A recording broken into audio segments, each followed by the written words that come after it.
The brief plays a critical role in forming the direction and boundaries of your design process. For VCD Unit 3 Outcome 3, a single brief engages one client for two distinct communication needs. While the research and generation that follows is part of the same Unit 3 outcome, this brief's design process is continued as part of Unit 4 Outcome 1, the development of concepts, and Outcome 2, the creation of two final presentations. In order to make an appropriate selection of design needs, I have organized potential design needs in 3 columns, one for each of the design fields. The reasoning here is that you can select 2 design needs from 2 different design fields. I suggest that you select one need from the communication field and one need from either the industrial or environmental design fields. In saying this, it does not mean you cannot couple an industrial design need with an environmental design need. However, working on a logo or a promotional poster will facilitate successful 3-dimensional explorations because you just get more time. Because we have covered logo design in depth, one of your needs should specify designing or redesigning a logo. For your second design need, you can follow your passion. The logo and one other design is not compulsory, just advice. Whatever you choose to do, make sure you go with your interests and your strengths. A point of clarification. The reference to cafe facade redevelopment simply involves documenting an existing cafe whose face is redeveloped. If you are interested in drawing and painting, I suggest you look at an illustration communication need of a book cover or scenes from a story.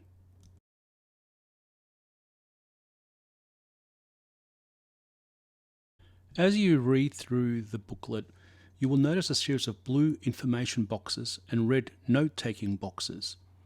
Please complete these boxes systematically by reading through the whole booklet first before you start filling out the red boxes and commencing your draft. Please also use the information on writing the brief in Guthrie pages 161 to 164.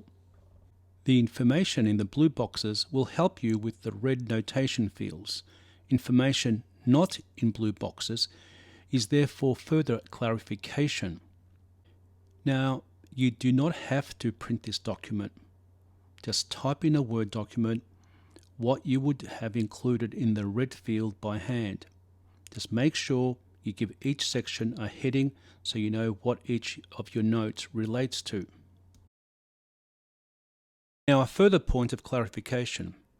It's important that you understand the difference between a communication need and a presentation format. A communication need is whatever the client requires to be designed and constructed, fabricated, or printed. A presentation format is the manner in which the need itself is presented for the sake of presentation. The presentation format may or may not correspond with the scale or material of the actual design solution. For example, an architectural design does not imply its construction. A design of a chair does not require its fabrication.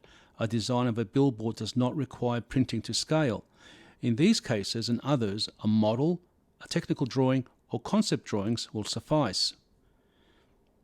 Communication design offers the greatest possibility for creating design formats that correspond closely to the communication need. These formats include posters, logos, maps, brochures, packaging, and the like. If you're not sure of the presentation formats you want to use, just leave it for now and return to it later. Remember, the formats we use for Outcome 1 are the most practical, given that you are already acquainted with them. The client may be real or imaginary.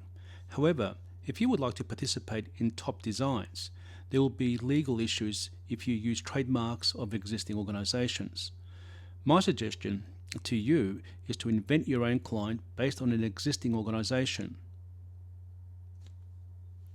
The field that reads the client's character is very important. This is where we get an understanding about what the client is like.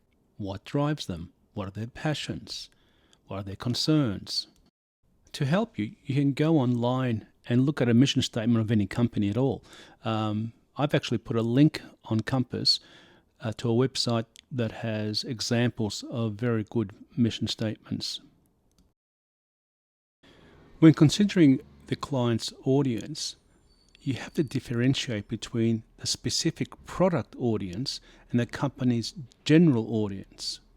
Do not jumble them together when speaking of the audience for a specific design need, unless they are in fact the same. For each need, consideration must be given to the target audience, the purposes of the communication, and the possible context. These become the criteria to inform further decisions in the design process.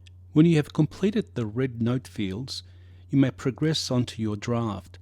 Do not rush this writing. You'll be assessed on it. I am looking for clear language and the use of appropriate VCD terminology.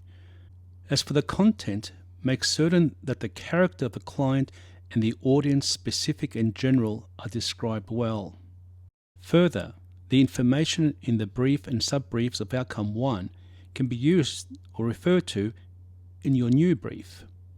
Guthrie's VCD textbook has a good section on writing the brief on pages 161 to 164. Finally, have a look on pages 12 and 13 of this booklet for an example of a brief.